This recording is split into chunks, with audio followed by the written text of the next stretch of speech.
Salve, salve galera, buenas! Rodrigo Ciríaco na área, diretamente aqui das dependências do Teatro Flávio Império, para mais um Casa Poeticast, seu programa de arte, cultura, educação e poesia. Roda a vinheta que a gente já vai conhecer a nossa convidada de hoje.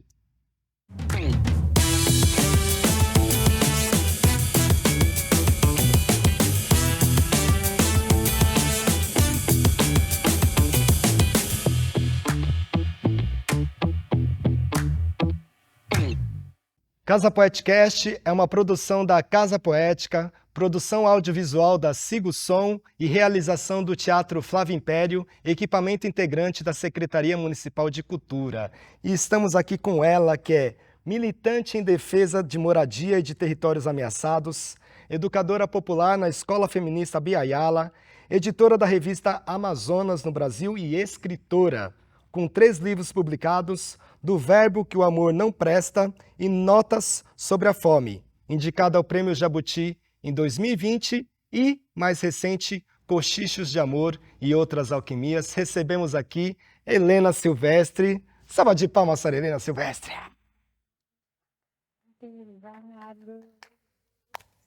Obrigada, meu querido. Eu que agradeço a presença, seja bem-vinda, fique à vontade, é um Eu já tô bate-papo. aqui, viu? Então tá ótimo, sinta-se em casa, né, como é. E a gente sempre começa falando um pouco das nossas origens. E aí eu ia falar, fala um pouco da Helena, mas aí eu acabei de descobrir uma curiosidade. Helena Silvestre não é o nome original, digamos assim. Conta um pouco sobre a Daniela. Ah, claro. Eu nasci em Mauá, na região metropolitana de São Paulo, aqui, inclusive, Mauá tem uma conexão importante com a Zona Leste, Parque São Rafael, essa região.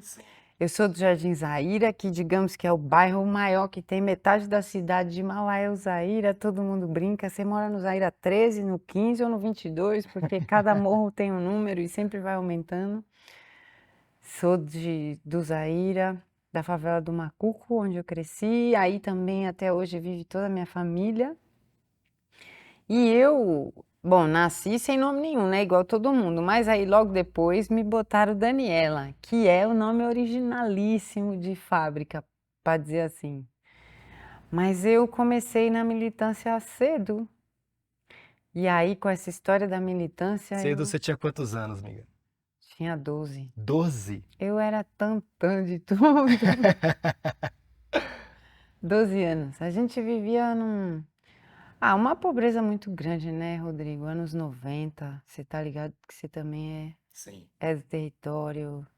Foi uma década que a gente cresceu brincando e talvez sem ter noção da gravidade de tudo que estava ao nosso redor.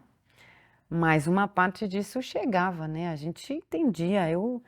Para mim era isso. Eu falava, como que a gente tá lascado? Como que pode? A gente sofre demais, é muita injustiça do sistema. Então, com 12 anos, eu era uma pessoinha desse tamanho que eu vivia com raiva do sistema. Sim. Agora, o que era o sistema, como é que faz, aí já são outras. As complexidades do sistema, né?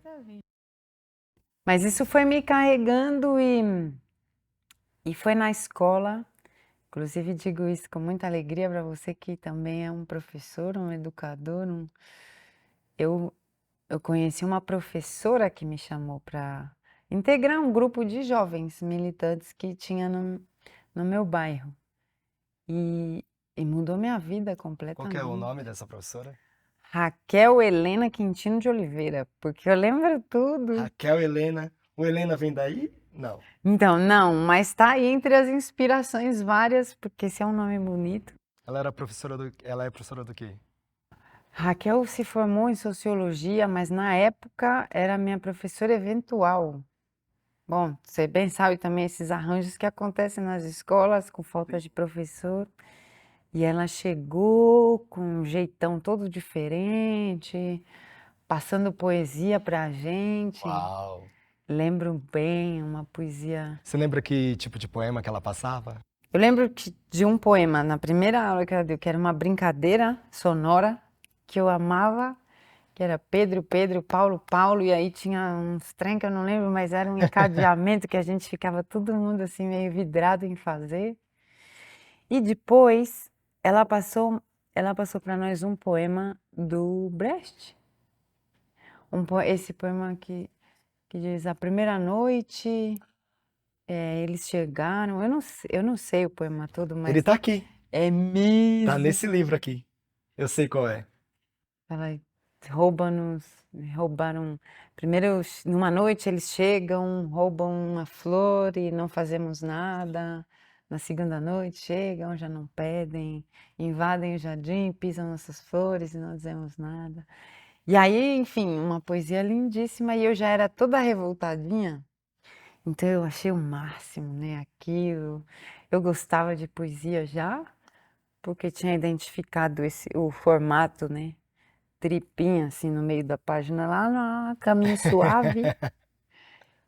E, e aí quando a Raquel chegou foi um portal na minha vida, porque eu sou a filha mais velha de 6.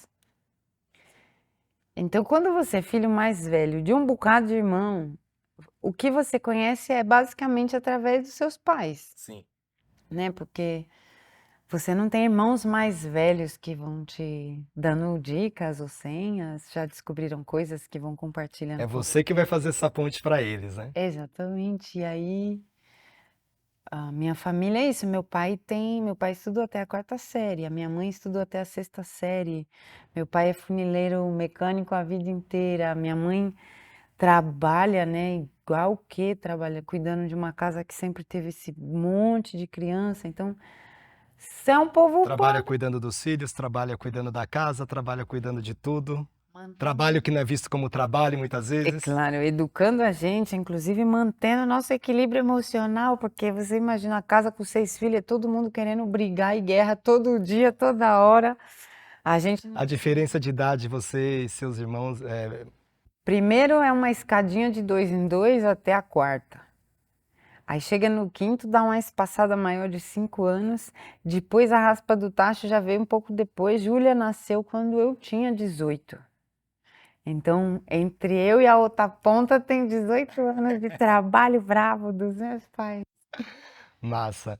E conta um pouco mais desse contexto escolar. Chegou essa professora, ela te convidou para esse grupo, e a partir daí, como foi a sua relação com ela, com a escola? Você disse que abriu um portal, conta um pouco mais sobre isso.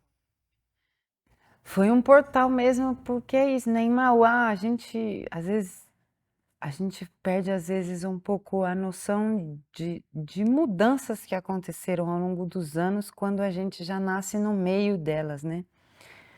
Mas eu costumo brincar, eu dizia, a gente era tão pobre em Mauá que nem o capitalismo se interessava, porque assim, Mauá não tinha shopping, Mauá não tinha centro cultural, Mauá não tinha.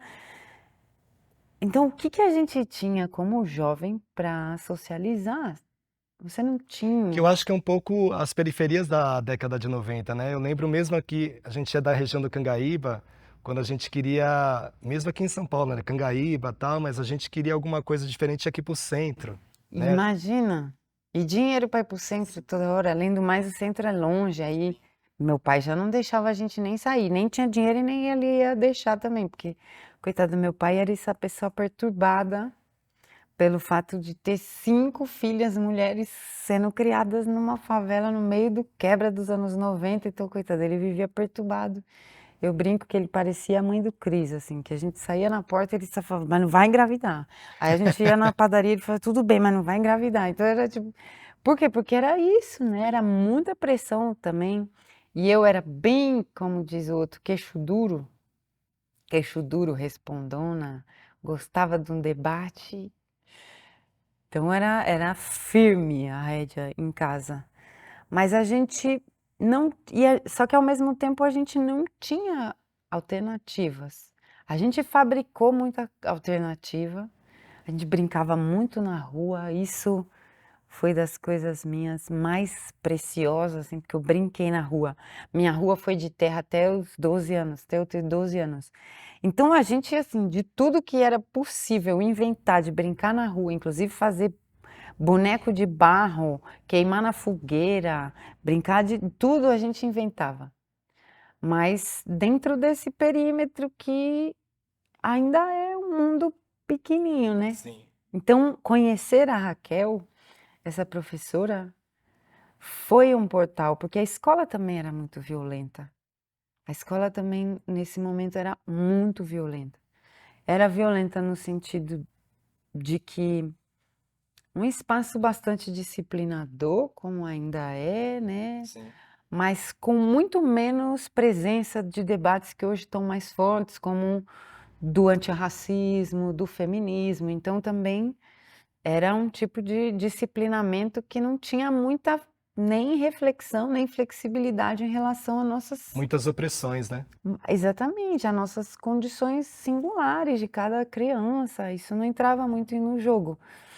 E era um lugar violento também, porque é isso, uma juventude que não tem nada como possibilidade. Anos 90, as mães iam na. Meu pai é funileiro, como eu disse, então durante alguns anos ele tinha oficina no quintal de casa. E às vezes as mães do bairro traziam os filhos pedindo para o meu pai deixar os meninos trabalharem de graça com ele. Por que era isso? Porque era o medo do menino ficar na rua, se envolver com coisa ruim, terminar assassinado pela polícia. Né? Que era muito o que a gente vivia. Mas olha só, era assim, era melhor que ele ficasse trabalhando sem ganhar nada. Mas era isso, falava, não, mas pelo menos está aprendendo uma profissão, pelo menos não está na rua. E eu capturava muito isso, né? E hoje entendo que era esse fato de que a gente não tinha perspectiva de nada, de Sim. trampo, de estudo, de... Imagina, de ser artista some, né? Jamais. Mas nesse contexto, mesmo com todas essas violências, a escola também sendo um lugar bastante violento, inclusive com as tretas na saída, os pau de escola contra escola, mano, o bagulho era doido, doido, doido, doido. Chega a Raquel, que é essa professora que escuta, que é essa professora que traz coisas diferentes, que a gente nunca tinha visto, que traz poesia, que passa um filme. Nossa, passou Ilha das Flores a primeira vez. Eu vou falar pra vocês, se tem um filme que eu queria dar um Oscar toda vez que eu pudesse, era Ilha das Flores, porque isso durante décadas foi um instrumento fundamental para a gente que era muito jovem entender um pouco do porquê que a gente era tão pobre, né? Então a Raquel Eu era... acho que o Ilha das Flores ele tem uma importância enorme na educação, porque qualquer pessoa que tenha passado a adolescência pela década de 90 em escola pública, eu acho que assistiu. Não sei se fazia parte ali da disciplina obrigatória, né, que tinha que, mas eu acredito que todo mundo que passou essa adolescência assistiu, né? Era um É um documentário muito marco. importante ali para a gente entender essa complexidade, as desigualdades. Eu tenho essa relação afetiva com Ilha das Flores também por isso. Mas digo, foi abrir um mundo, né? Abrir um mundo. Aí, através da Raquel, eu comecei a participar das reuniões da Juventude Operária Católica. Embora eu não fosse nem operária nem católica, Aham. mas era o que tinha no bairro de militância ali, porque também as esquerdas sumiram bastante da quebrada nos anos 90 e a gente precisa, né, falar sobre isso, o quanto isso custou depois de anos, a gente vai ver onde é que isso leva também, não está nos lugares onde a disputa acontece no dia a dia, né, Sim. sobre qual é a nossa história. Então não tinha muita coisa, mas isso foi incrível, porque aí era um povo que lia, que tinha livro, que me emprestava livro, que falava de música. Embora eu tivesse muita música em casa, porque meu pai não tem estudo, mas meu pai toca violão. É um violonista danado, Que assim, estilo musical que ele mais autodidata. gosta de tocar? Cara, eu conheci Elomar, Xangai, Geraldo Azevedo, Vital Farias, todo o povo do Ceará, Ednardo, Belchior, Amelinha, Chico. Eu descobri tudo com meu pai. E como a gente não tinha rádio, durante muito tempo eu achava que eram as músicas do meu pai. Ah, Porque ele que que canta. massa! Então foi assim, eu acho esse portal que se abriu com o encontro com a Raquel, com o encontro com a militância, foram me dando portas, muitas outras portas. A Raquel era uma porta que se abria para um corredor cheio de outras portas, porque daí vinha militante de outros países, e eu comecei a entender que existia outros países, não só saber no mapa da escola, mas encontrar uma pessoa que falava outra língua, que era muito diferente, e ver uma nota de dinheiro que era muito diferente da nossa. Sim. Coisas que hoje que podem parecer bobas, mas era assim, como aquilo na minha cabeça eram várias Na explosões. verdade, parecem bobas, mas não eram bobas também, né? Porque a gente vê esse mundo hoje, a internet, a gente qualquer coisa coloca lá no site de busca, rede social, a gente encontra. Nosso conhecimento, além da escola, vem daquela enciclopédia Barça, né? Que a gente ia na biblioteca, ou então algumas famílias tinham dentro de casa. Então, é uma coisa diferente, né? É uma relação bem diferente também. E aí foi isso, eu entrei na militância muito cedo, eu era a mais novinha do Brasil inteiro, porque com 12 anos ia isso, eu acho que tinha gente que gostava de jogar bola e eu gostava de entregar panfleto na frente de algum lugar. Dessas reuniões, essas coisas com leitura também me atraíam muito. E no fim das contas, eu fui. É isso, isso alterou toda a minha rota de vida, porque logo em seguida, alguns anos depois, quando eu tinha 15, meus pais se tornaram religiosos, aí já não queriam mais que eu participasse das atividades da militância. Católicos ainda? Não, são testemunhas de Jeová, meus pais. Então, imagina isso também. E eu dizia, mas como vocês que me ensinaram tudo sobre injustiça social e desigualdade social e sobre a gente não aceitar isso e sobre a gente se organizar e agora que vocês não querem, mas eu também tenho que não querer, não posso. E nesse momento, um pouquinho depois desse momento, eu começo a atuar no movimento de moradia. Então, Ainda em Mauá?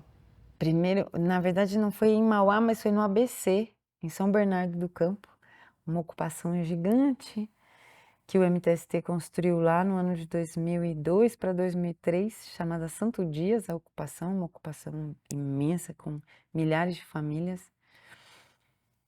Que assim, quando eu cheguei lá, eu endoidei, falei, não, é isso aqui que eu quero, olha isso, esse monte de gente, fogueira toda noite, não tem nem luz, a gente pode conversar sobre tudo, tudo é na Assembleia que resolve, a gente pode cantar na Assembleia, era uma mistura de também coisas de arte com uma Uma intensidade, festa, exato, alegria. uma intensidade comunitária. A gente também meio que resolvia tudo junto, então falta comida, mas aí todo mundo aqui resolve. O problema é fazer um banheiro, então todo mundo aqui resolve isso. Só que, imagine, sai o meu nome no jornal a primeira vez, sei lá, porque eu tava na portaria, chegou um repórter, perguntou alguma coisa e eles botam lá, sei lá, segundo fulana, segundo Daniela, que tava aqui na portaria e disse que é apoiadora do movimento. Pronto, aí no outro dia já me liga minha mãe chorando, coitada, o que é que você tá fazendo? Por que você tá com esse monte de terrorista? O que é isso, minha filha? E eu dizia, não, mãe, não tem nada a ver, não é isso não, não sei o quê. Então, aí eu decidi publicizar um outro nome quando tinha coisa do jornal. Porque eu dizia, bom, pelo menos vai sair outro nome no jornal, minha mãe não vai ficar sabendo, a pobre não vai ficar sofrendo, porque também não adiantava nada ela ficar Que sofrendo. ótimo!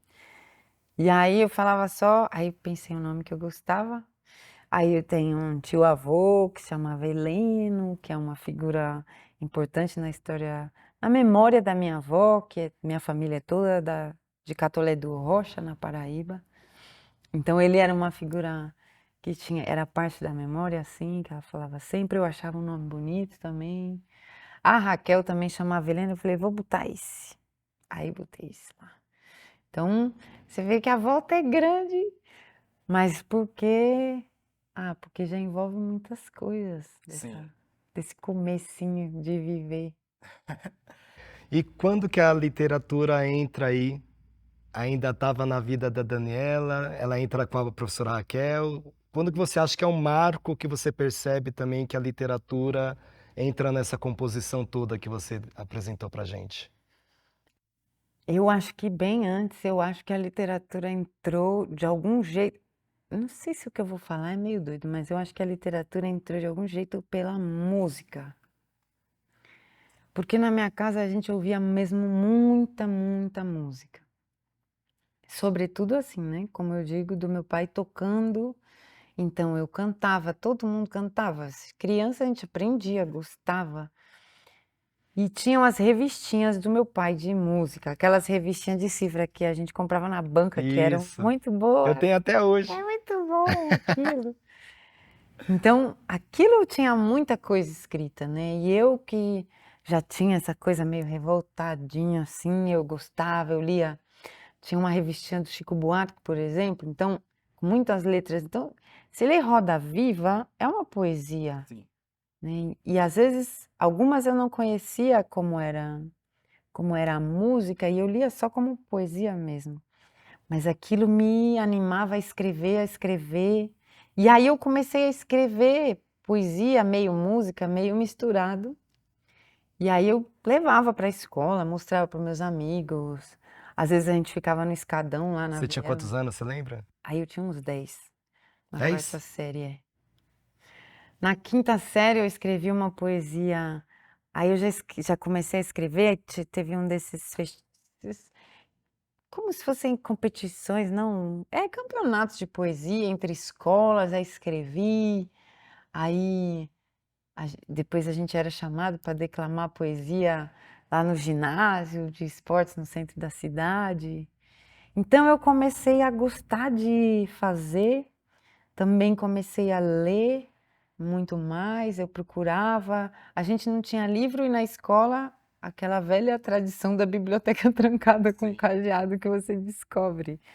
É patrimônio, né? Não pode mexer. Se é patrimônio, não mexe. Gente, e nós, né, criança que estamos estudando, cheio de curiosidade, não somos patrimônio também, né? E aí o que acontece é que mas aí eu ia pedindo livros para alguém. Essa própria relação com as revistinhas de música também era um pouco de onde vinha.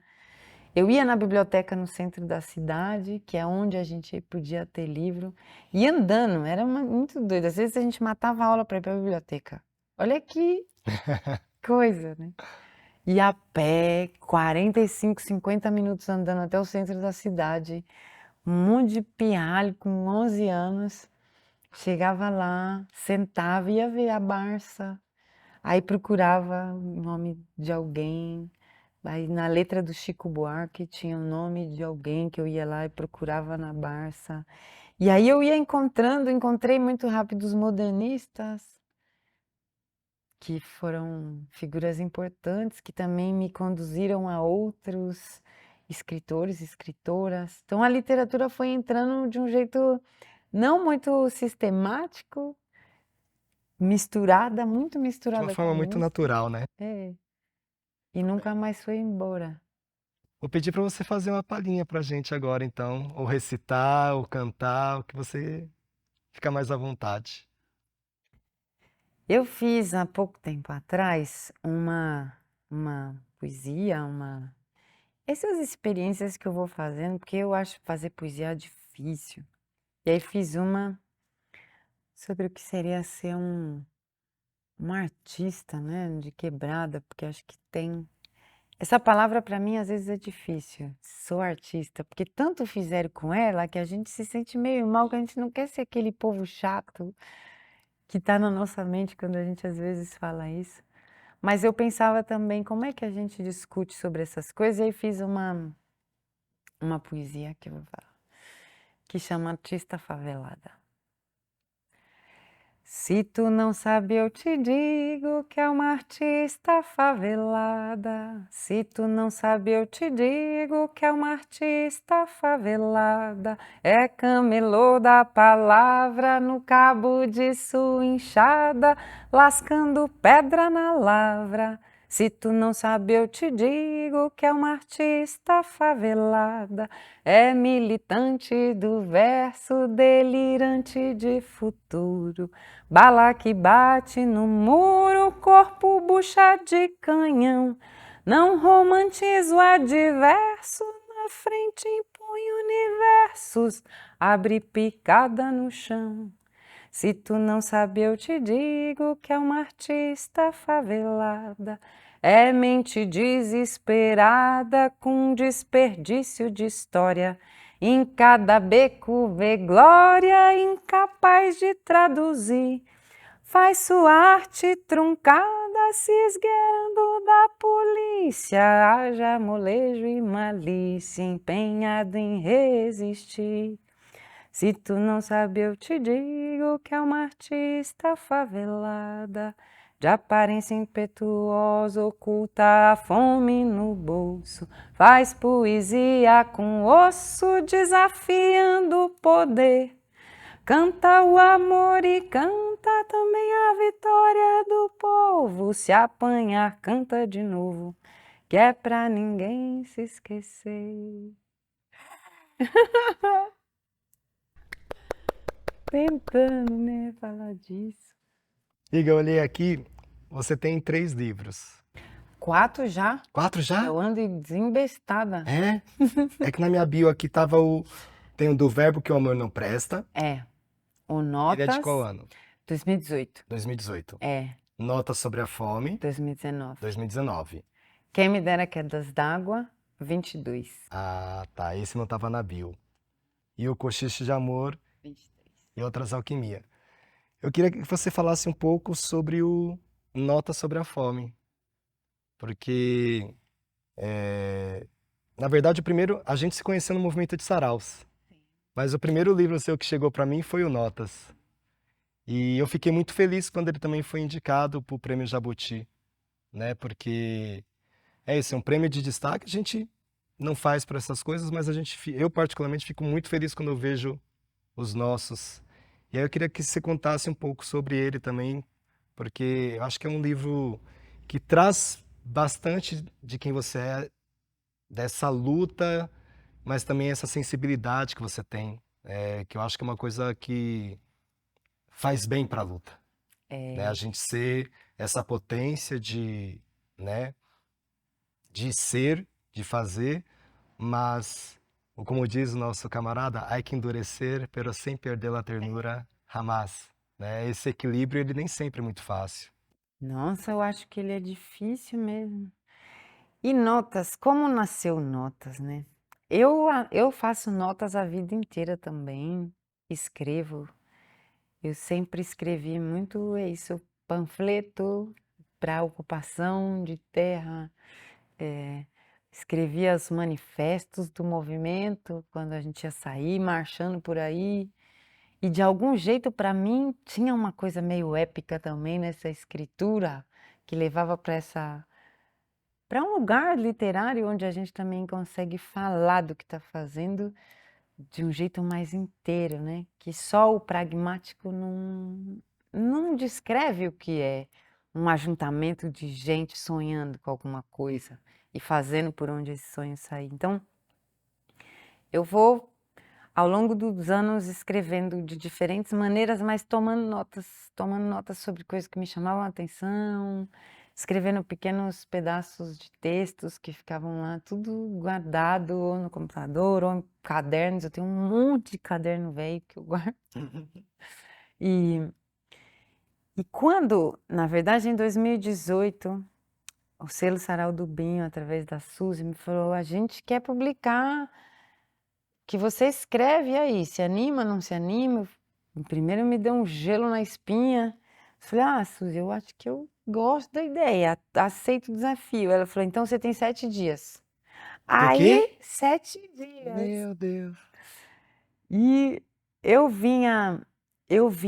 tinha já muito, é isso, né? Essas notas reunidas, então eu comecei a me debruçar em cima do que eu tinha produzido e guardado comigo.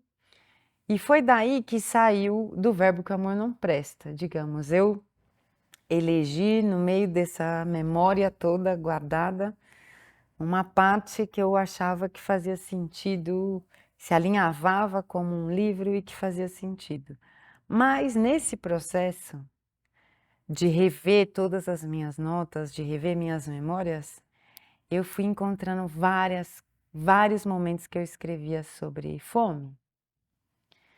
É isso, eu venho mesmo de uma família muito pobre, assim, né? Que na periferia era muito pobre.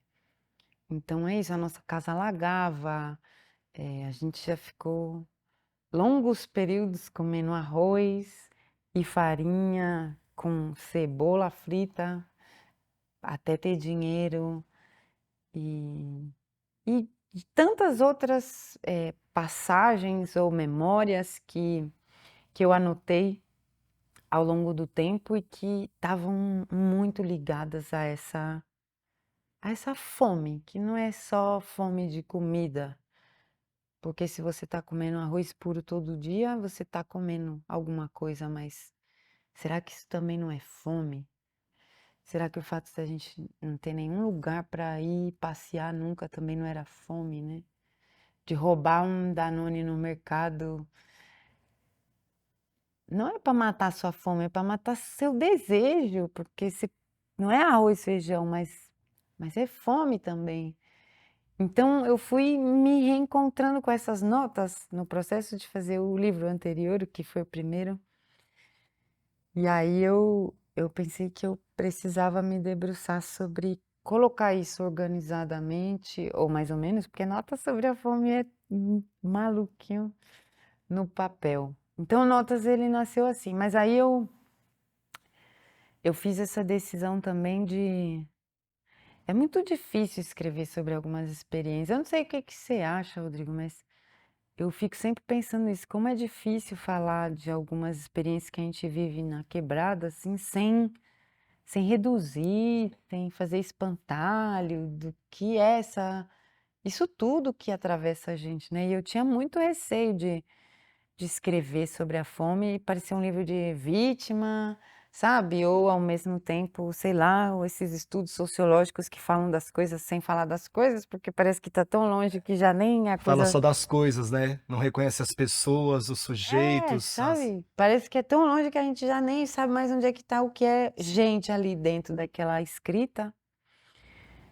E fazer o Notas foi essa dificuldade, mas eu falei, eu quero tentar e quero ver se meus amigos do bairro da Quebrada o que eles vão achar disso. E foi assim que o Notas saiu. Peguei dinheiro emprestado para imprimir os 100 primeiras, fiz o bicho. Também, também aí, e aí com isso, acho que isso encerra um pouco essa pergunta, assim, no sentido do que você dizia da militância, né? Porque eu já estava. É isso, Notas eu escrevo em 2018 para 2019. já tinha todo esse contexto político, né, que a gente... Exato, e eu já era também militante há muitos anos. Então ele também tem uma coisa que é um acerto de contas, de alguma maneira, entre arte e política na minha vida. Porque eu sempre achei, em muitos momentos eu ficava pensando, mas será que não é muito egoísmo meu eu me afastar das tarefas da militância para me dedicar a fazer isso, a escrever, porque é uma coisa que eu quero, que eu tenho necessidade, mas sou eu? E depois eu fui vendo que não, porque no fundo faz muita falta determinadas reflexões e relatos justamente para o mesmo povo com quem eu ocupava a terra, né? E aí, e que faz falta que a militância reconheça que o movimento de cultura ensina coisas que às vezes essa maneira tão rígida não deixa a gente aprender num movimento, numa ocupação, Sim. onde eu aprendi muitas coisas, mas tantas outras eu aprendi no sarau. Eu aprendi que nem tudo precisa ser encaminhado, que nem tudo precisa ter uma síntese, que às vezes coisas diferentes elas vão continuar sendo diferentes, é encontrar um ponto de acordo e coesão e tá tudo bem. E no sarau, isso é outra maneira, é uma ágora política onde a gente está muito mais inteiro. Sim. Então, o Notas também tem um pouco essa crítica, não só esse relato da experiência da fome pensada desde esse lugar, de quem atravessou isso de alguma forma, mas também tem essa reflexão do quanto quem fala da fome às vezes não permite a poesia que é necessária para falar da nossa fome. Sim. porque os sociólogos estão falando da nossa fome, não é daqueles passaram. Então, na nossa fome tem poesia, porque tem samba, sempre teve, porque tem capoeira, sempre teve, tem boi, tem cacuriá, tem catira, tem funk, tem tudo isso que, mesmo com fome, nosso povo nunca deixou de fazer. Então, acho que Notas também tinha essa vontade, sabe? Desse acerto Sim. de contas também. E é bacana você falar isso, eu acho que, né, dessa questão do movimento da militância, no seu caso, moradia, bem forte, e tem esse movimento cultural. E quando eu estava preparando a mesa, eu lembrei de uma frase do Eduardo Galeano, que ele diz assim: a igreja diz, o corpo é uma culpa. A ciência diz, o corpo é uma máquina. A publicidade diz, o corpo é um negócio. O corpo diz, eu sou uma festa. Ah. E é esse lugar, né, que eu acredito numa revolução que tenha justiça social, que tenha transformações estruturais, mas que também seja necessário ter o corpo, ter a festa, ter o amor, né? Porque é isso fundamentalmente que justifica, inclusive, todas essas lutas que a gente faz, né? Porque é onde a gente entra nas relações de afeto, nas trocas, né? Exato, como é que a gente consegue se organizar comunitariamente sem estar afetado, né? Sem Sim. se afetar. Agora, é uma coisa muito doida, porque eu venho da quebrada, onde isso é muito mais isso rico, complexo, essa experiência de ser pobre e resistir, ela tá permeada de arte, de cultura, de narrativa, desse fazer arteiro, artesão que tá nos nossos bairros. Mas e cheguei na militância porque eu precisava, mas a militância me endureceu um pouco as cadeiras, digo. Sim. E aí o movimento de sarau de novo me resgatou. Você, bicha, não se esqueça como é que se requebra. Porque é isso, né? Se não tem ginga, não vai ter revolução. Porque senão a gente também acaba, além de endurecendo, entristecendo, né? E eu não lembro agora quem diz, mas o sistema requer corpos tristes, É né? uma Corpos técnica de tristes, controle. adoecidos, porque são corpos, de uma certa forma, mais fáceis de serem manipuláveis também, né?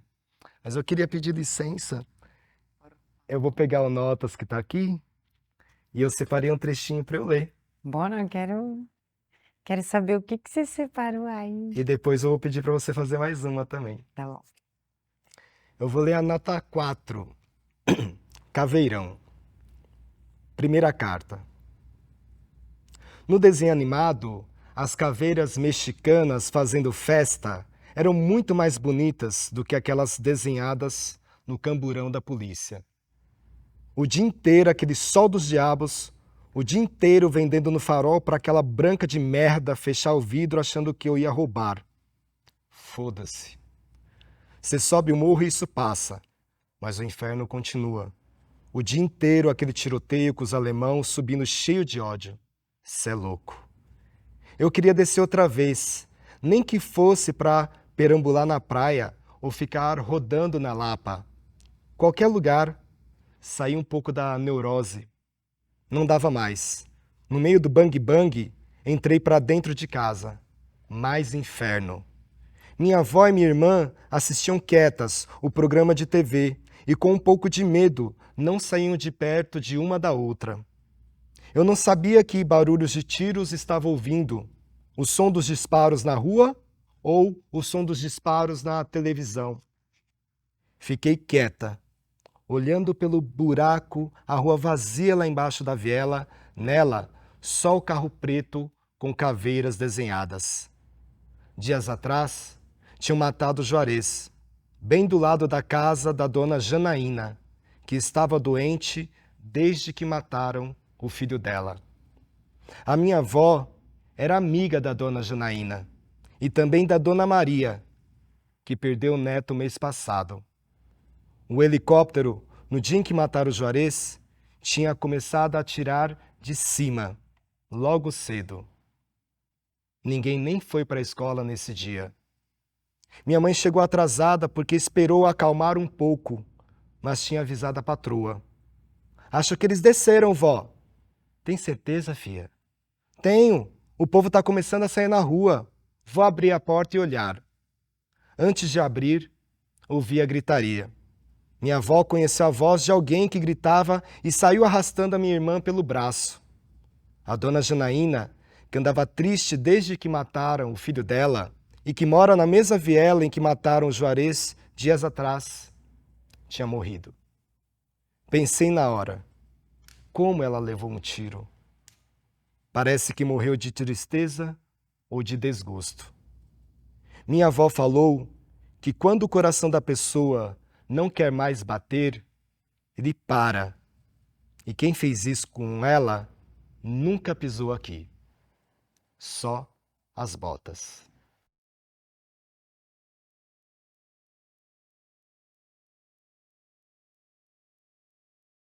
Eita, essa foi uma.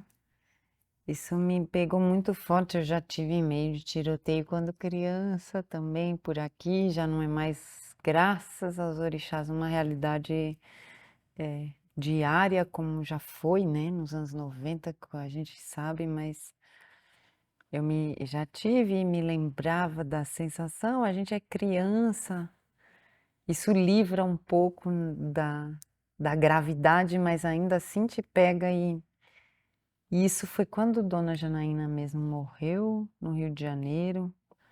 Tinha perdido o filho, eu conheço porque tenho caminhado junto com as Mães de Maio ao longo dos anos. Elas foram construindo uma relação também com as mães que perdiam filhos no Rio de Janeiro, as mães de Manguinhos, as mães de várias das chacinas também. E Dona Janaína morreu do coração quando o helicóptero passou de novo em cima da favela, atirando. Eu não sei se você se lembra desses episódios, né? O governador do Rio de Janeiro era o Witzel, defendendo isso. Então, senti muita necessidade de escrever para organizar o sentimento, porque senão a gente vira uma bomba que explode para dentro. E, e depois mostrei para as Mães de Maio esse texto. É impactante também para elas, mas é nossa memória, né? Aliás, aproveitar e mandar um beijo, um abraço grande para Débora, para todas as mães do movimento Mães de Maio. Esse que é o movimento dos mais importantes que a gente tem nesse país, né? Que tem essa luta contra a violência do Estado, contra o assassinato da população preta, periférica, originária. E mandar um abraço grande para Débora, para todas as integrantes do movimento Mães de Maio também. Mas eu quero pedir para você fazer mais uma para a gente aqui. Falando das mãezonas. Por aqui também, de vez em quando eu venho aqui para Leste, mais para as reuniões também com a Amparar, Associação de Amigos e Familiares de Pessoas Encarceradas, Dona Railda. Essas mulheres são umas mães para mim também, me ensinam um monte de coisa, me aguentam, me arrancam as orelhas quando eu preciso também. E, e com elas foi que me aproximei dessa discussão sobre o abolicionismo penal, sobre a necessidade da gente poder imaginar um mundo sem prisões. Será que a gente consegue, né? Porque num mundo sem prisões, a gente pode e precisa inventar outras maneiras para solucionar os conflitos que podem ocorrer entre as pessoas, Sim. e sempre podem ocorrer. Então, foi aí que eu me aproximei do abolicionismo. E gosto muito dessa palavra por tudo que ela também carrega na Sim, história historicamente, né? brasileira. Exato, bonito pensar que eu me meto numa mesma linhagem de luta que Luiz Gama, que é esse povo todo que lutou pela abolição da escravidão. Então fiz uma poesia que se chama Apresentação e que termina falando sobre abolicionismo.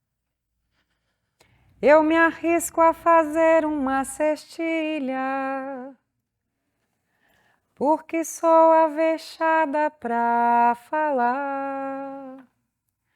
Não pari, não embuchei, não tive filha, sou mulher, sou migrante, não sou ilha, eu sou terra que anda, eu vou andar.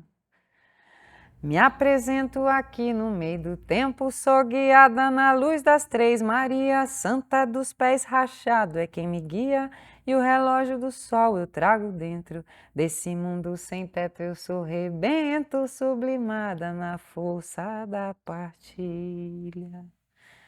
Com mais de 500 anos de idade, meu passado sumiu das tuas vistas, e as estátuas todas da tua conquista são o roubo da minha liberdade.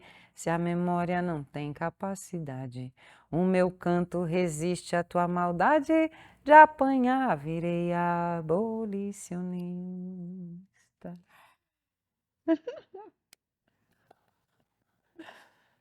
Um salve para as mães de maio, para Amparar, para todas essas mulheres maravilhosas de Quebrada, que são mães não só dos filhos que pariram, mas de todos nós, né? Na rua, tomando bronca, aprendendo, recebendo comida. Exatamente.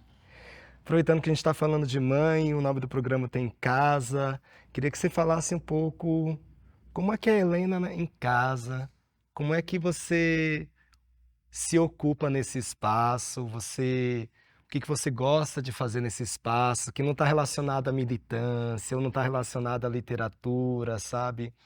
Eh, Seja na cozinha, seja alguma atividade. Como é que é a Helena nesse lugar? Nossa, Rodrigo, eu tô com visita em casa e tenho falado sobre isso bastante, de verdade, como uma reflexão também, porque não é fácil, Helena não é fácil, nem de longe, nem de perto, e dentro de casa muito menos. Mas a casa é um lugar onde a gente pode estar um pouco desarmado, né?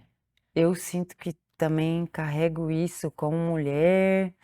Você já carrega isso, quer estar sempre preocupada como é que você está vestida, o que que vão falar, como você está andando, né, os assédios que chegam, as violências de todas as maneiras que a gente atravessa na rua. E eu também não sou, eu sou uma pessoa como muita gente, né, como a maioria do nosso país, racializada. Então tem essa justa posição de ameaças, né, a, a esse corpo que nós somos na quebrada. Então, você tá na rua, eu tô sempre muito atenta, muito alerta, muito.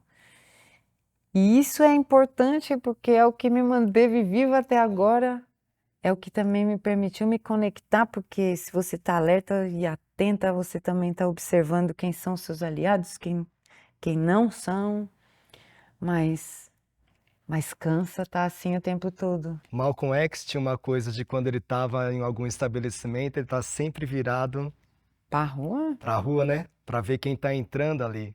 Não senta de costa pra rua. Lá em casa ninguém senta de costa pra rua, porque a gente já aprendeu isso. Ou seja, são coisas que ficam impressas na nossa mente, na nossa alma, quem é da quebrada, quem é da periferia. E aí, nesse caso, né, assim, com essas particularidades que eu tenho. Então, eu sou muito assim, muito atenta, muito da malandragem também, que a gente é tudo Em meio casa você malandro. consegue. Em casa, eu gosto de ser lenta. Eu fico pensando que se o mundo fosse outro, eu não tinha ido nem militar, nem nada, eu tinha ido criar galinha, que eu gosto muito de criar galinha, gosto dos meus cachorros, gosto de plantar, eu tenho planta, eu gosto das minhas Você tem mão boa plantas. para planta? Tenho, oxi, lá em casa dá um monte de coisa. Agora tá ruim com o aquecimento global, tá lascando até as plantas de dentro de casa, mas tem chá, tem melissa, tem 3, 4 tipos de manjericão, tem poejo, eu vou plantando malva, plantei uma malva agora que pegou. E fui descobrindo também quem eu sou quando eu pude construir esse espaço de casa, da casa, sem essas armaduras todas, defesas todas, sem essas couraças todas. E a gente vive sempre meio doido, né? A gente que é de quebrada, você está sempre preocupado com o próximo aluguel, sempre preocupado com a próxima conta, sempre preocupado com tudo isso, que também altera um pouco quem a gente é. Mas em casa, quando às vezes você tem um sossego de uma semana sem pensar nessas urgências, e você pode estar sem, né, tá respondendo à ditadura do relógio, impondo A um. ditadura da rede social, do WhatsApp. Exato, isso. Eu sou uma pessoa que teve muita ansiedade, eu tive ansiedade, bastante crise de ansiedade em 2015, depois de processos que a gente passou, né, 2013, todas aquelas lutas, foi bastante violento também. Depois de 2014, a gente teve um monte de luta da Copa, lembra? Foram processos se acumulando e num determinado momento eu,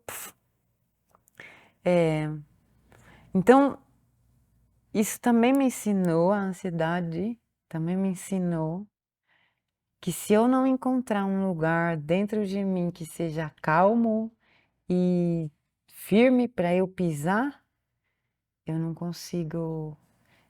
Aí eu começo a bater biela. Tudo desanda, né? Então, dentro de casa é esse lugar onde eu me refaço, me recupero, me revigoro, me alimento. Eu falo mais do que o homem da cobra na assembleia, na sarau da poesia, a gente sempre falando, chego em casa, eu não quero falar, eu quero ficar calada, eu quero tocar violão, eu quero limpar a casa, que eu sou a doida da limpeza também. Porque me gosto de cozinhar. Que privilégio que o nosso povo precisa ter como direito, né? Tempo e condição de cozinhar a própria comida, porque isso é para barriga, é para cabeça, é para tanta coisa. Você gosta de cozinhar? Eu gosto. Cozinho pra mim. Minhas comidas é tudo meio doido. Que eu fui, corto um negócio, corta outro. Quando você tá com uma Aquela batata coisa de abrir a doce. geladeira, vamos ver o que tem na geladeira e Exato. vamos pegar aqui. Mas batata doce, cuscuz, tapioca, certas coisas sempre vai ter lá em casa. Inhame. E essa relação também foi me, foi me curando um pouco. Saber que tudo bem, é isso. Helena calada, é tudo bem. Helena lenta, é tudo bem. Helena mal-humorada, porque eu ando por aí, às vezes, com os pianos arreganhados, assim, né? Sou feliz, sou alegre, mas às vezes também você quer ficar de mau humor e fica. Então, sei lá, minha relação com casa é essa. É onde eu me refaço. Se eu fico muito tempo sem casa, eu vou ficando com dificuldade de manter a espinha ereta na rua. Quando eu me descobri recentemente como neurotípico, com autismo, TDAH, e aí você começa a aprender coisas para você poder a gente fala se regular, para evitar algumas sobrecargas, porque essas sobrecargas, elas podem virar crises. E o ambiente que melhor te prepara é o ambiente de casa. Porque é aquele ambiente que você acha mais protegido, é aquele lugar que você não precisa estar com as máscaras, né? Você pode, igual eu gosto muito quando eu estou em casa também de ficar no silêncio.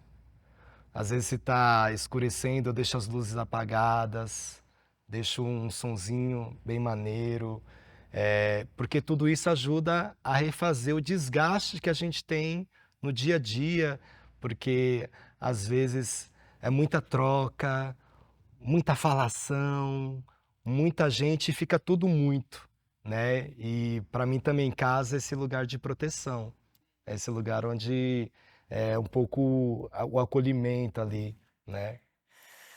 É isso, casa é esse lugarzinho pra gente viver bem. E agora eu queria que você falasse um pouco desse livro aqui. A gente tem o Cochichos de Amor e Outras Alquimias. Esse livro lindão que eu ganhei faz 3, 4 dias só, foi bem recentemente. Mas eu queria que você falasse porque é um tema, né, como a gente já falou, muito importante quando a gente fala quando a gente está nessa militância. E como é que foi para você fazer esse livro? Conta mais pra gente. Bom, é muito desafiador, porque eu venho escrevendo, me metendo muito na prosa, mas com crônica, com conto, e esse livro eu pensei, não, eu quero escrever uma história, no sentido de uma história um pouco mais longa, né? Um romance, ou que em espanhol a gente chama de novela. E eu até lembro de novela, estou fazendo essa menção porque o povo sempre gostou muito de novela, né? Na minha casa, no meu bairro, na minha rua, o povo era tudo noveleiro. E eu pensava, mas olha, o povo também gosta de história. É por isso que o povo gosta de novela, porque a gente gosta de uma história e acompanha a vida dos outros, alguma coisa que seja interessante, que também dê descanso para a gente, às vezes, de tantas coisas nossas, da nossa própria vida. Então eu queria muito escrever uma É igual a pessoa história. fala assim, ah, fofoqueiro, né? Tem um que fala, não sou fofoqueiro, eu não conto a fofoca, eu só quero saber da fofoca. Exato. Mas, então quando eu decidi escrever Cochichos, eu sabia que ia ser um romance, que eu queria me desafiar a escrever uma história mais longa.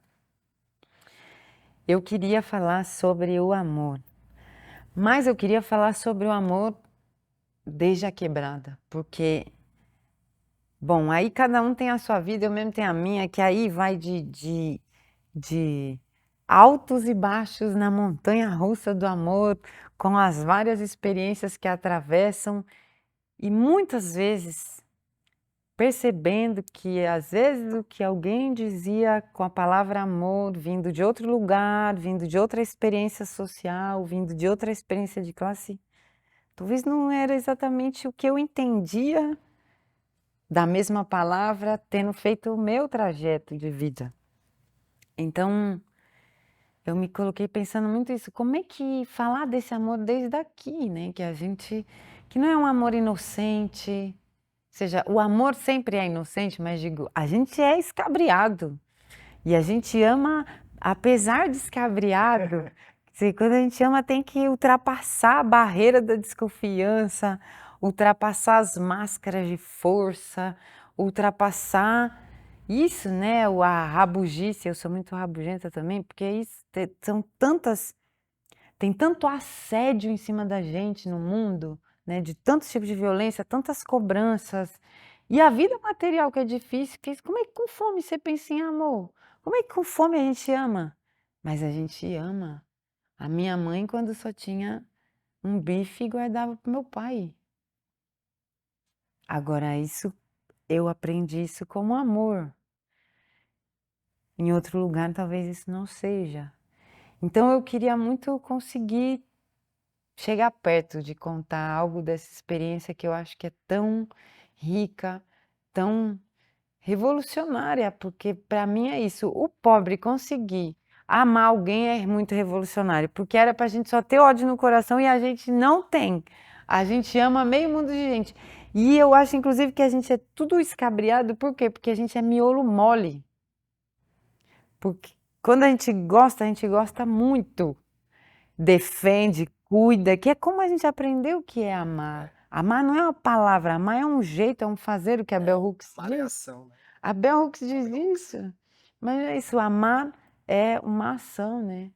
É permanente. Ele só existe enquanto você está fazendo, enquanto você está cuidando, enquanto você está, né, ali alimentando isso. Quando não, ele não existe. Como palavra pura, não é. Sim. E aí essa é um pouco uma tentativa de falar sobre essa riqueza que nasce nas nossas vielas, becos, avenidas, ruas quebradas, através da história da Luzia, que é uma jovem, uma quase adolescente de 16, 17 anos, começando a descobrir o que é amor também, no meio dessa no meio dessa grande violência que circunda tudo que está fora. Mas isso, imagina, a gente tá isso, passando pela puberdade, os hormônios saindo, pelos ouvidos, por todo canto. E não importa que tem chacina na porta da sua casa, isso não muda a sua vontade de conhecer outras pessoas, de descobrir o corpo, de saber do desejo. Então é um pouco essa tentativa. A Luzia, essa personagem, esse livro ficou bonito graças à ajuda da Pilar, que é uma argentina que fez essa capa, que é um pouco também uma Luzia imaginada por ela lá desde Córdoba. E uma diagramação bonita da Lu Sampaio também, que teve que me convencer a deixar as letras em vermelho, porque eu falava, não, mas é muito ruim de ler. Ela dizia, não, você é muito velha, rabugenta, vai ficar vermelho. Eu falei, tá bom. Então é um livro que também tem essa vontade de... Às vezes o nosso povo tem histórias tão lindas, tão lindas, tão lindas, mas a gente não sabe que elas são lindas, porque de algum jeito convenceram a gente de que as lindas histórias, elas são de outra natureza, de outra ordem, muito diferente da nossa, né? Eu brinco com isso sempre, os filmes da Sessão da Tarde começam com 5 bombas explodindo, a pessoa quando termina com o namorado vai para a Índia e fazer né? Vou sofrer na Índia, então quer dizer, nada daquilo se parece com nada do Ela que a vai para um gente... retiro, né? E a gente, quer dizer, não parece com nada do que é a nossa vida, e como essas são as histórias que se contam, a impressão que fica, a ideia que vai se construindo no nosso povo é de que as nossas histórias não são histórias lindas, e eu acho que são as mais lindas, porque a minha vontade era também poder compartilhar isso com os meus, com o meu povo. Olha só, leia um pouco disso. Isso aqui é um pouco do que eu vivi e é um pouco do que eu vi viver através de muita gente que separa o bife para o outro, que divide o único bife que tem. Então, que a gente possa tomar consciência do quão bonito é o amor que a gente cultiva, apesar de tudo, nos nossos territórios. Muito bem. Eu trouxe também uma outra autora aqui, é a Dinha, Ah, maravilhosa! e eu separei um poema de amor que tem nesse livro aqui, que também, na minha visão, traz um pouco desse amor das quebradas, né, dos becos, vielas. O nome é Ano Novo, Amor Velho. O Ano Novo injetou no calendário nova dose de veneno. Nos convulsionamos todos violentamente. O amor foi atirado na janela do vizinho, fruta podre, quebrando a vidraça do teu peito. Tentaste juntar os cacos, mas o resultado feriu tuas mãos vazias. Então, erguemos os olhos e vimos, multidões de mãos feridas te acenavam como num sonho. O ano novo entrou chorando, ou nós aqui bebemos e não vimos que era chuva o que parecia choro. O amor foi prolongado como um segredo, dito no ouvido de um homem do povo. O amor foi quebrado, e é à base de tiros que ele sangra. O ano novo entrou correndo, assustado pelos becos, entrou com fome. E as ondas do mar, no mar, cheiravam a sangue. A esperança que ele trouxe em pouco tempo fedia a escárnio e peixe podre. Por isso anda escondida nos necrotérios domésticos das geladeiras e freezers. Mas o ódio não é capaz de apontar o lugar seguro. Plantaremos girassóis para espantar esse céu cinza. Ano novo, amor velho. Se olhar, não tem mistério. A dor é parte da luta. Dinha. Dinha maravilhosa, esse livro maravilhoso de Passagem, mas não passei. Helena, eu queria agradecer imensamente essa nossa prosa. Muito obrigado mesmo. Estou muito feliz de você estar aqui. Estou muito feliz poder compartilhar algumas prosas, outras palavras. Eu sou muito batendo aqui o meu técnico de som ali fica doido. Toda hora, às vezes, eu bato no microfone aqui, o bicho daí fica. Para Acontece, quieto! né? Mas eu queria dizer que admiro muito a sua pessoa, admiro muito a sua luta, admiro muito a sua escrita, que você tenha muita saúde, que você tenha muita acolhida, que você tenha muita casa e que siga não só na luta ali da militância, que a gente sabe o quanto é importante, né, nesse país dessas desigualdades que a gente não tem nem nome, né? Você fala uma desigualdade, é uma coisa tão absurda que às vezes você não consegue nomear o tamanho disso, mas que também, para além dessas lutas, sempre a gente possa ser beneficiado com essas palavras, com essas obras, porque isso também alimenta outro tipo de fome, né? Que é a fome da poesia, é a fome de repente aquele dia que a gente não está muito bem, a gente abre aqui numa página, numa prosa, e a gente lê, a gente se identifica e fala, é isso aí, vai, tem que ir, né? E queria deixar aberto para você fazer aí, seja suas considerações finais, seja mais uma poesia, alguma coisa, as duas coisas, fica à vontade aí, por favor. Eu queria agradecer pelo convite, pelo chamado. Você, toda a Mônica, toda a galera da Casa Poética, toda a equipe que está aqui também fazendo com a gente, Lota que vem comigo. E agradecer, mas agradecer sobretudo pelo trampo que vocês têm feito há tempos, assim.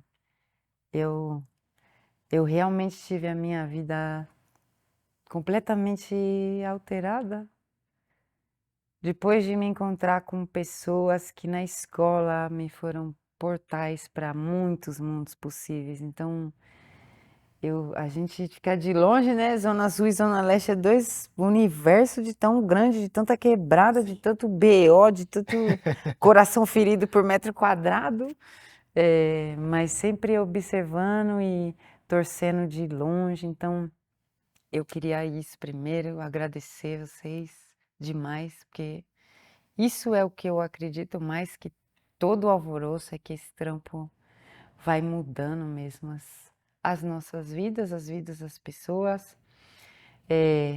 Mó feliz de estar aqui também, né, meu? Assim, trocando ideia de poesia de tarde, mó privilégio. Sim. Imagina um Nesse escritor desse, teatro nesse teatro enorme, chique, Flávio o Império, mó equipamento pessoal público na massa. quebrada, no É Cangaíba. isso, imagina, nunca nem sonhei, mas estamos aqui, e que bom, né? Talvez a gente é o sonho de alguém que veio antes, que Isso, sonhou com que a gente certeza. ia. E aí fico feliz e tô feliz. E olha, para mim hoje não existe mais possibilidade de Helena, Daniela ou quem seja escrever, militar sem escrever, porque uma das coisas que eu aprendi é que o povo podendo ver suas próprias histórias fica forte. Sim. E aí eu Tem pensei o Drummond diz, né, que eu gosto muito desse. Lutar com as palavras é a luta mais vã, no entanto lutamos, mal rompe amanhã. Né? Ai, que lindo! Acho Eu vou ler um pedacinho só para deixar o pessoal com. gostinho. Exatamente. Aliás, fala onde o pessoal pode encontrar o livro, se você quiser deixar a sua rede social Ah, chique, também, é por verdade. Eu favor. sempre perco isso. Bom, a gente tá com a editora Popular Chai, que é uma tentativa também de dar uma casinha para esses livros. Tem lá o site de Chai. Chai é uma palavra lindíssima, T-X-A-I. Então, é uma palavra bonita. Tem um disco do Milton com esse nome também. Bom, os livros estão lá. Tô no Instagram, Helenita Luta. Tô no Facebook. A Escola Feminista Biayala tá lá, que é o nosso bonde de mulherada lá da Zona Sul.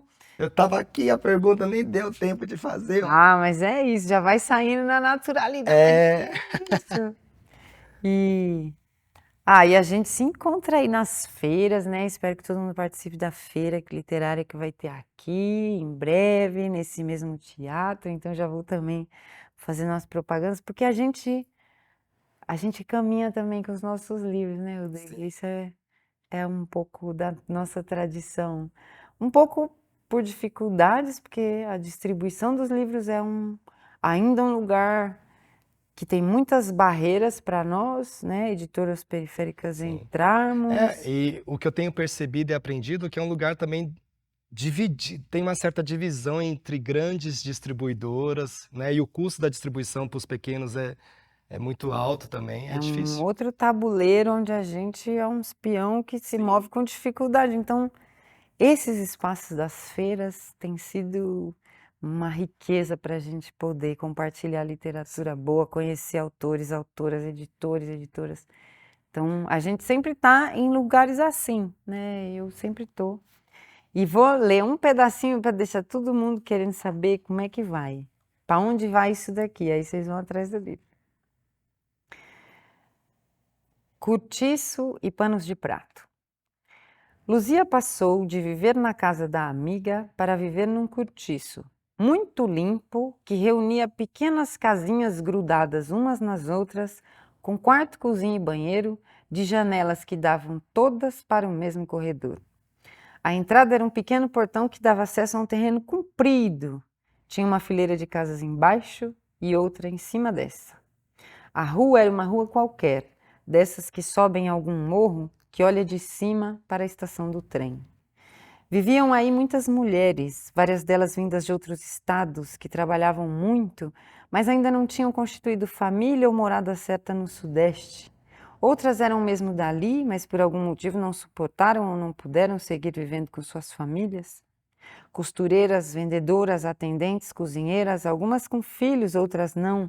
Falavam alto, riam alto e ajeitavam os cabelos e unhas umas das outras sentadas no corredor. Luzia era a mais jovem de todas, mas elas eram, em sua maioria, mulheres não muito mais velhas que ela. Algumas com idade de ser sua mãe, mas nenhuma com idade de ser sua avó. A vida agora era um pêndulo que oscilava entre dois pontos: suas decisões e suas condições de decidir. Quanto às condições, sempre esteve habituada a que fossem precárias. Filho de penca sabe que não é banana ouro. Diziam isso para explicar esse comportamento de quem nasce num balaio de pobres e aprende logo que as vontades têm limites. Quanto às decisões, lutou por elas, por ter o direito a elas, por decidir por si mesma, por conquistar algum punhado que fosse de liberdade. Gastava os finais de semana em reuniões, panfletagens e grupos de estudo.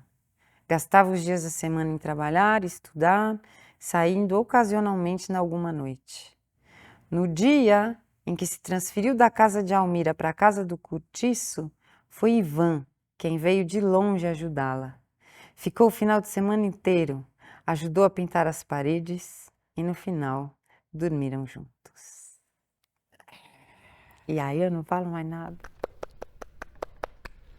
Obrigado, mana. Obrigada de ser, gente. Muito axé nesse trabalho, que seja sempre abençoado. Vida longa para nós. Vida longa pra nós. Gente, queria agradecer toda a equipe que ajuda aqui na realização. Primeiro, a Casa Poética, que faz a produção geral dessa atividade, na figura da Mônica Alves. Agradecer também Sigo Som, que faz a produção audiovisual, na figura do Binho Santana, Diogo Hans, Akin Silva. Agradecer também a equipe técnica aqui do nosso Teatro Flávio Império, cuidando ali do nosso som, Rodrigo Souza, da iluminação, Ricardo Cabelo, profissionais de primeira qualidade, também o pessoal aí da gestão, serviços, limpeza, enfim, a gente está aqui, a gente sabe que a gente está literalmente no palco, mas sempre tem toda essa galera aí. Dizer que o Casa Poetcast é uma realização do Teatro Flávio Império, que pertence à Secretaria Municipal de Cultura da cidade de São Paulo. Você acompanha esse e outros episódios nas nossas redes sociais. Acompanhe então Casa Poética SP ou @Teatro Flávio Império. Esse programa e outros também estão nas principais plataformas de streaming. E dá uma moral pra gente, se inscreve lá no canal, que é muito importante, ativa o sininho para receber novas notificações e até a próxima. Acompanhe. Obrigado, é nóis. Ative esse sininho aí, pessoal, hein? Valeu, galera, até a próxima.